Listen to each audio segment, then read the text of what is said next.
Bakıda 1964-cü il təvəllüdlü qadın avtobus dayanacağında unutulan çantadan 5627 manat pul götürüb.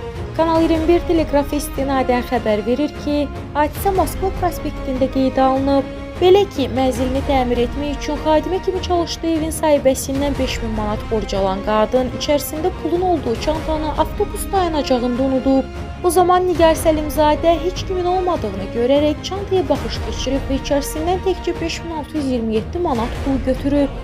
Çantanın sahibi isə əşyasının unutduğunun fərqinə avtobusda varıb.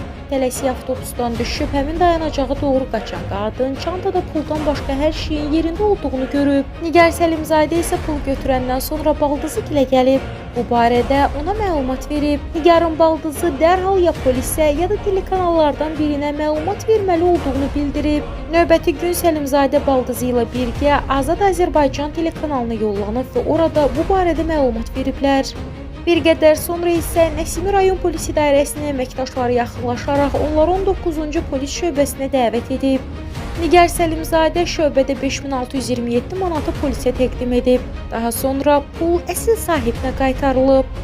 Qadınlar arasında barışıq əldə olunsa da, Nəsimi rayon məhkəməsi qadının əməlini oğurluq kimi qiymətləndirib. Məhkəmənin hökmünə əsasən Nigar Səlimzadənin azadlığı 1 il 6 ay müddətinə məhdudlaşdırılıb.